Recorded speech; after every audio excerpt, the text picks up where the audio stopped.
I just want to thank you guys so much for watching, and for next year, I guess I'm gonna say, let's just wait and see for Moana to win? Or Zootopia! See you later, dudes!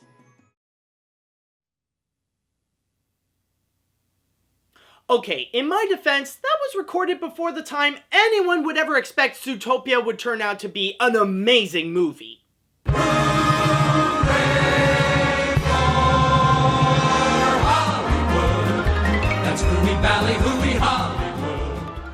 Hey guys, this is AniMat, and now it's time that we get to talk about the Oscars! Now, before I get things started, I just want to mention that this time it's going to be a little bit different than the previous vlogs I've done similar to this, where beforehand I would always get to discuss about both the Oscars and the Annie Awards. But considering that I have already discussed about the Annie Awards in its entirety, both in terms of the winners and also the show itself, I will not be discussing it here, and I'm only going to be focusing on the Oscars, so at least we can have a mainframe on just one award show. But anyways, I just want to give you guys a little bit of the structure first. And just to mention that I'll start things off by mentioning the winners in terms of the animated categories. Then afterwards, I will look into all the other winners, of course. And then finally, I'll be discussing about the show itself and how it turned out, along with, of course, some of the memorable moments. Because, yeah, this is going to be an Oscar night to remember. Trust me on that. But anyways, let's get things started on probably the one that you guys are curious the most regarding Best Animated Feature, and of course, as well, many people did expect, Zootopia turned out to be the big winner, where it actually had some pretty tough competition between Kubo and the Two Strings, Moana, My Life as a Zucchini, and The Red Turtle.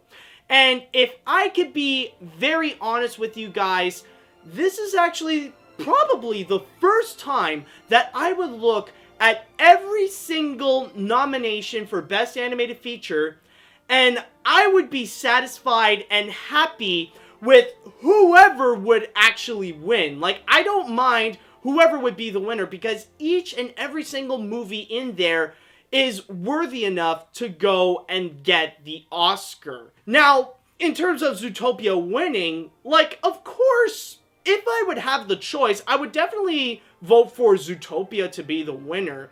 But honestly, yeah, like, it totally deserves it. Like, I'm really glad. I absolutely adore Zootopia. It's definitely one of Disney's smartest animated features, and, like, probably their best work that they have done in a long time. Like, wow, it just really blew me away. Yeah, there could be some debates that, considering these dark times that we are living in right now, that it did win more because of the anti-discrimination and anti-bigotry message that it has in there. But even at that, it's still a very solid film on its own. The animation is fantastic, the writing is top-notch, the characters are absolutely lovable and even inspirational. Like, it really does work, and it definitely has a chance to go and, like, actually be Oscar worthy, which it turned out it is. But again, like, it was really anyone's game. I mean, like, I knew that for the Oscar battle in this round right here, like, it would be either this or Kubo and the Two Strings. But either way, I am definitely happy for every single movie that was nominated in there. And at least I am glad that they are Oscar nominated, to say the least. Some of them even two-time Oscar nominated, including Moana and Kubo and the Two Strings. Like, I'm definitely glad that How Far I'll Go got nominated, which I'll get more into that later. And I'm definitely surprised and really happy that Kubo is two-time Oscar nominated, where one of the categories that it is nominated, other than Best Animated Feature, is actually Best Visual Effects, making it the second fully animated feature to be nominated for that category, with the first being The Nightmare Before Christmas. It is definitely awesome, and I'm just really happy for all of them to at least get nominated. All of them would have deserved the Oscar, but ultimately it had to come down to one, and I'm just really happy that Zootopia actually got the win. Now, in terms of the best animated short, okay, now that one, admittedly, that was one where I was actually rooting for one specifically, and I was really going for Borrowed Time. Out of all the ones that I have seen, or, well, I have seen all of them, so I was rooting definitely for Borrowed Time. It was such a greatly crafted animated short, probably the most emotional out of all of them, where the characters are really memorable, the scenes can actually get really intense, and the animation itself, it's really high quality. Keep in mind, this was legitimately made within Pixar. But I guess I was almost right. Like, the one that actually did win was made in Pixar, but it's not Borrowed Time. It was actually Piper, which, honestly, I can't hate that. I cannot hate that short. I mean, like, even for me, it's just way too freaking cute. And also, like, there's no denying, the animation that is done in there is absolutely phenomenal. Like, the amount of detail that they really do get in from the foam of the sea and also the sand is actually quite stellar. And, yeah, it definitely did deserve to get that Oscar, so I'm definitely proud of that one. And, I mean, sure, the one that I wanted didn't necessarily win, but, like, at least the award did actually go to one that I also really enjoyed. Honestly, I never thought about a second pick, but I guess Piper would be my second choice. Like, if not Borrowed Time, then I would have probably given it to Piper as well. Okay, so those are pretty much the animated choices. Now let's take a moment to look into all the other winners, which I kept my predictions list, which I didn't necessarily do a good job. Like, every year I would go and do the predictions game, and I'm gonna be very honest, like, knowing how the Oscars went over-exaggerated with La La Land by giving it 14 nominations, I was mostly giving a lot of them to just La La Land. Like, is La La Land in this thing? I go with that. Is La La Land in this thing? I go with that. Is La La Land in this thing? No, it's not. Oh, crap, that requires thinking. No, but anyways, what I was really surprised about this year is the amount of variety. It's not just La La Land just sweeping everything that it has. It actually got a minority of the categories that it got nominated. There are actually just a whole bunch of other movies that actually did win stuff. Like, for example, Hacksaw Ridge actually did got a couple. I think Arrival got a couple as well, if I'm not mistaken. Or is it just one? Yeah, never mind. Okay, Arrival only got one, along with Fantastic Beasts and Where to Find Them. It's actually Manchester by the Sea that actually did get a couple of wins, including Best Original Screenplay over La La Land, which that actually surprised me, and also for Best Actor, giving it to Casey Affleck. Now, those were just a couple of surprises for me. But I gotta say that, for me, there is actually one category that is a lot more predictable than Best Animated Feature. I mean, sure, it's easy to say that Zootopia won, but at least in there, like, there was a bit of a feud. Like, it could be anyone's game, but, like, the big battle was either Zootopia or Kubo and the Two Strings. Like, you could take a wild guess on either or. But in terms of Best Visual Effects, it was definitely obvious. I knew right from the start that The Jungle Book would be the big winner. Not to say that it's more because the Oscars are so predictable. I mean, The Jungle Book deserved that win, like, so easily, hands down. The visual effects in there are absolutely phenomenal. Like, with Kubo and the Two Strings, I mean, it's a very rare case, and I mean, I think Laika should really be honored over the fact that it got that nomination alone. And again, it definitely deserved it. I mean, it is so far the best Disney live-action reboot that they have done, and it could be possible I could be saying that for a while. But yeah, like, the special effects that they've done there is absolutely phenomenal. Definitely deserves it right there. Now, let me just take a moment to get into La La Land for a little bit. And I just want to say right now, just my quick thoughts on the movie. Now, I know that if you follow me on social media, you'll see that, like, I might have given it a few slaps here and there, but this is not to say that it's a bad movie. I've seen it, and I do think that it really is legitimately good. Like, I do understand that it's trying to be this big homage to the golden era of classic Hollywood musicals in the veins of Singing in the Rain. Like, that's probably the best example right there.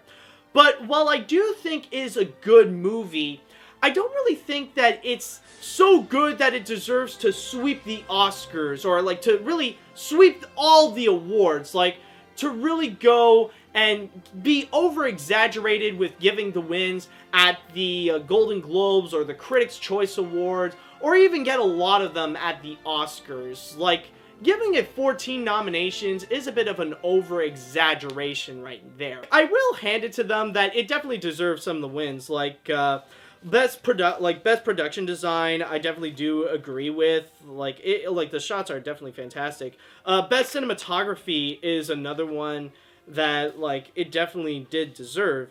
The other ones that like it got. Like, Best Director, this is actually going to be a historical one, considering that this is the youngest person ever to actually win for Best Director. And of course, like, it got some other ones as well, like Best Actress, and I think then there's also Best Original Score. But honestly, if there is one that I disagree with the most, it would have to be Best Original Score. And that's probably the category that I disagree overall. Like, honestly, it's already bad enough that they did select two of the most dull songs in there. But honestly, I was rooting for How Far I'll Go from Moana. Definitely a far superior song. Definitely more uplifting. Definitely, like, really strong in its core.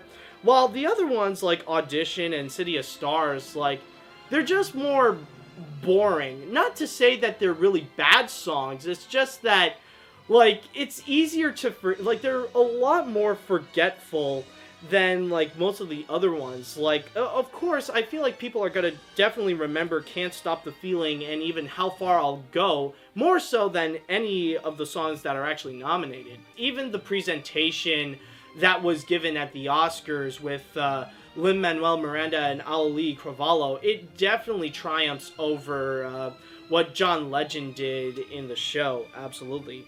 Other than that, like, if there is another one that I was a bit disappointed in terms of who got the win also, I would have to say it would be in the Best Documentary Feature category. Originally, I did think that 13th would have won, considering that it is from Ava DuVernay. But no, it turns out to be O.J. Made in America, which I do find it a little bit weird because it does feel like nowadays the entertainment industry seems to have like this trending obsession right now, or like a little fad going on with O.J. Simpson for some reason. Like, for me personally, I was definitely rooting for Life Animated. It was such a beautiful and inspiring documentary right there. But no, it turns out O.J. Simpson actually won, so that was a bit unexpected. Okay, so with all that said though, let me talk to you guys about probably the most unforgettable moment of the Oscars that happened, and that is actually regarding Moonlight. Now, Moonlight actually did receive a few awards, like it got Best Adapted Screenplay, and also it got Best Supporting Actor for Mahershala Ali. But then there was the Best Picture category. Oh my god! Like, we have seen Oscar history right there as possibly the biggest screw-up. Now, for those of you who are probably unaware, what ended up happening was that Warren Beatty actually opened up the wrong envelope and he declared the winner to be La La Land when it was actually Moonlight the winner. And I was just there, like I was just watching it, like a bit disappointed. I was just there, like, okay, yeah, sure, La La Land won, whatever. Yeah, the over-exaggerated amount of nominations is kind of a clue on that. But then suddenly they came in, it's like, no, wait, there was a mistake. I was like, wait, what? What? Like, oh my god, I was going crazy there. I was like, are you serious? They've made a mistake? Like, honestly, that moment right there, what I feel like is so shocking is that out of all the moments that you could have screwed up on, that you could have just easily taken the wrong envelope, it has to be Best Picture, the most important category of all the Oscars. And somehow, and not just that, it's the last one where you opened up all the other envelopes, and then you end up screwing it up by naming the wrong one. Now, I'm not 100% sure if this is the first time ever that it happened, but either way, we have witnessed Oscar history. Honestly, because of all this, I am actually highly interested now to check out Moonlight. I did hear amazing things about it, so I think I'm gonna go see for myself to see, like, what all the hubbub is with Moonlight. I'm just glad that overall people handled it very, very well. Like Warren Beatty and the people at La La Land, like, they were really mature. They were really good guys there. And also Jimmy Kimmel, like, he pretty much concluded off very well on that part. So yeah, like, that was just absolutely insane. And also, just a quick mention, speaking of Moonlight, like, there is actually one controversy that the Oscars did kind of resolve this year, or at the very least this year, is that, if you guys remember last year, the biggest controversy was regarding the whole Oscars so white thing. And, like, when Chris Rock was the host and stuff like that, yeah, it really wasn't handled all that well, but this year, things have definitely changed. Considering that the supporting actor and actress winners, they're pretty much African-American with, like I said, Mahershala Ali and also Viola Davis. But also, I think, like, because of the factor that Moonlight was the big winner, I think, like, it definitely eases the pain. Like, it definitely did heal something that at least now the Oscars can be perceived as multicultural. It's not just white people winning all the time, or just white people exclusively getting nominations all the time. So at least it did help on that front. And, you know, I'm looking at this more in a more positive outlook that, you know, at least, this is a positive sign that changes can actually occur, you know? Okay, so now that I talked about all the winners and the nominations and all that kind of stuff, let me tell you guys a little bit about the show. And oh my god, I have never had this much fun watching the Oscars in a long time. And of course, the biggest surprise for me, other than the grand finale of the biggest screw-up that the Oscars could have possibly done, is the fact that Jimmy Kimmel was actually a great host. Like, he really did a good job in this. Like, with the previous years, what ended up happening was that you would get hosts that would do a great, like, they are renowned to be fantastic award show hosts like Neil Patrick Harris and Chris Rock, but for some reason they end up sucking in there. But then when you have Jimmy Kimmel, like, for some reason he brought in a special kind of magic that really actually worked. He made it so funny, he made it so entertaining, and I just had a blast watching him. And of course you do get a lot of the talk show host elements, like he would do surprises to average Joes, like bringing in a Hollywood tour bus to go and walk into the Oscars. Or another example would be, like, with the mean tweets that celebrities would go and read from like dumb trolls or angry Trump supporters, like just to give their moment to shine, to see that like their mean-spiritedness would mean nothing to the people.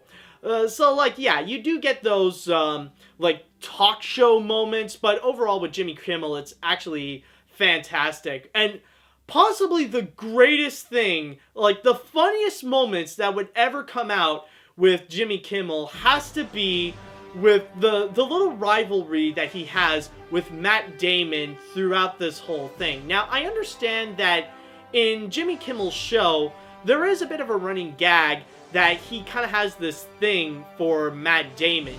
But in here, like, it really took a brand new level where you see sometimes when Matt Damon would be screwing with Jimmy Kimmel, and when Jimmy Kimmel will be screwing with Matt Damon. I would have to say that the funniest moment that ever happened would hands down have to be when Ben Affleck and Matt Damon would come out together, kind of like this little reunion of goodwill hunting, and you just see Jimmy Kimmel just trolling Matt Damon, just like with the announcer just saying it's Ben Affleck and guest, and then like you got the you got Jimmy Kimmel just composing the music just to like play when Matt Damon is talking.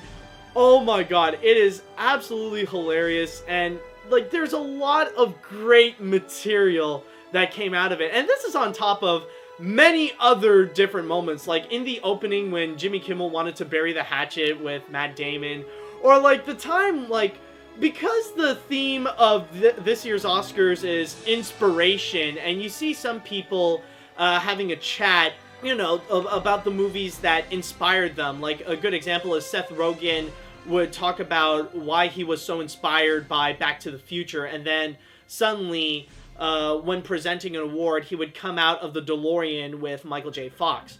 What Jimmy Kimmel did with his little bit is what was the movie? Yeah, like Jimmy Kimmel was talking about how he was so inspired by Matt Damon's performance at We Bought a Zoo, and just the satirical tone in there is just definitely great. And honestly, and I just want to make a quick mention right now, actually, that I was actually surprised that Deadpool didn't make an appearance whatsoever. In fact, nothing that came out of the Marvel Cinematic Universe or anything Marvel related actually appeared in here, other than Doctor Strange being nominated for Best Visual Effects. And actually, just going back to the winners for a moment, there's one that I completely forgot that I want to mention. It's actually the fact that Suicide Squad actually won for Best Makeup and Hairstyling, which can actually be a good thing to all filmmakers, pretty much saying that no matter how bad your movie is, it actually has a chance to actually win an Oscar. All joking aside though, I'm not going to deny, or I'm not going to ignore the fact that like the makeup and hairstyling done in Suicide Squad is actually a legitimately good job, and I'm sure it definitely does deserve it. But I think the weirdest thing is the big picture of the fact that a DC Cinematic Universe movie actually won an Oscar, something in which Marvel has never done before. I mean, sure, there are some exceptions, like long before the MCU was actually created, like Spider-Man 2 actually did get a win, and technically, like, Big Hero 6 is probably the closest thing that Marvel has ever gotten to an Oscar in recent years. But yeah, just the idea that DC actually won an Oscar is kind of like this really weird image that, like, it's hard to really, like, imagine. Like, just picture this. Oscar-winning movie Suicide Squad. Like, just let that sink in for a bit. It's kind of weird, honestly. Wow, that's probably in second place of the most unexpected thing to happen at the Oscars, other than the big slip-up at the end. But if there is actually something that I am also surprised about regarding, like, the overall tone of the Oscars. Now, honestly, I was expecting that there are probably going to be times when they could be serious and talk about the real issues. You know, kind of like do what Meryl Streep did at the Golden Globes, bringing up the issue of the tyranny of the orange fascist dictator. But what ended up happening here was a lot more different than I honestly expected. Because what they basically did at the Oscars was pretty much unleash the big guns and attack Trump and his deplorable supporters with the ultimate thing that they are completely against, and that is positivity and unity.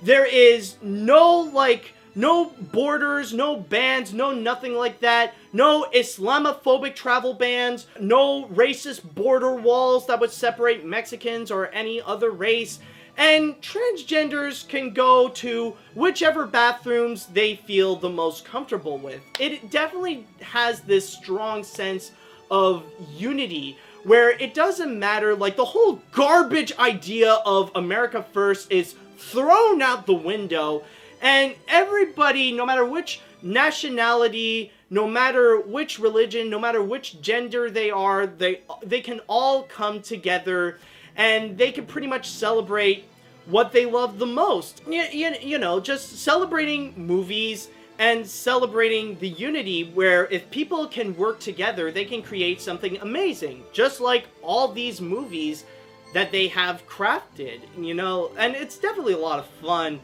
Just seeing also just the little smacks that happen, like, towards Trump. And that's why I feel like it's probably easy this year to go and write for the Oscars. That's the kind of feeling that I really do question. If it's easier this year to actually write for the host of the Oscars unlike previous years, considering that with all the terrible and tragic things that the Orange Dictator has done during his first freaking month alone, like, it's so easy to just pick on the things, and that we look back at all the tragedies that he has done, and we can look back and just laugh at it, you know? You know, like, it's just something that we can go and mock and look back as just something that's just really, really stupid, and we might as well get used to it because that's how history is going to be perceiving Trump. As I stated before, it's only been about a month that he's in office, and he's already doing so many freaking terrible things, let alone already the fact that he's fighting the media more so than fighting actual terrorists like ISIS and the alt-right, that he's pretty much going to be perceived as the worst president in modern history. So, yeah, get used to the fact that he's going to be ridiculed for, pretty much forever, basically. Because with the path that he's going down, like, this path of, like, mockery and ridicule of how a terrible president that he is, like, it's just gonna continue down as long as he stays in office, which might not be that long, considering that, like, at one point, the GOP is definitely gonna snap, and they might as well just freaking impeach the guy. But I will admit, that's not saying that, like, it's all jokes and gags when it came to Trump. Like, there are some serious moments. Like, I think the most serious moment was when Best Foreign Language Film for The Salesman actually won. And the director, I apologize that I forgot his name. He didn't come into the Oscars because of the whole travel ban controversy. But he pretty much wrote a letter and pretty much did this ultimate slam on how idiotic the Muslim ban is, basically. And how it does, like, it's mostly doing a lot more harm than it is good. Like, it's not really showing that that America is trying to solve a refugee problem. It's just showing that America has a serious Islamophobic problem. Like, pretty much, it's a big statement that's trying to say that the real terrorists are not the brown people with the turban, it's actually the white people with the Confederate flag. And also, like, there is, like, a few subtle things. Like, you will see some people wearing some blue ribbons, which is meant for the ACLU. And by the way, I just want to have a quick mention right now that if you don't know the ACLU, they are an amazing organization. Go and donate to them if you can, or just show your support to them, because during these dark times of fascism and white supremacy, the ACLU are the real people that actually do make America great again. Overall, I would have to say, like, when it comes to the factors of Trump, yeah, it's definitely handled beautifully. Like, pretty much, the amount of mockery is well placed, showing that, like, positivity triumphs over Trump's hate. But overall, I would have to say, I have had such an amazing time watching the Oscars. This has to be the best Oscar show in recent years. Jimmy Kimmel was fantastic. You got a lot of surprises in terms of the award winners. A lot of them I'm really sad. Like, I actually have a lot more that I'm happy with than I am disappointed. And of course, maybe I already said this, but you do get a lot of surprises and a lot of great laughs. This is definitely going to be one that will be unforgettable, whether it be for the show itself or even for the big screw up at the end. But I am definitely satisfied, and I am really happy for this Oscars this year. And with all that said, if I may end this off, if I have to go and pick who would be the winner for next year's Oscars for Best Animated Feature, well, it's going to be a little bit unpredictable at this point, considering that I did screw up this time. Like, I said Moana, I will admit, but it turned out to be Zootopia. Well, I'm just going to say, if Coco turns out to be really, really good, then that actually has a great chance to win. But other than that, if it's not as amazing as many of the other Pixar films, who knows? We'll see what happens. But we will only know until next time, so see you later, dudes!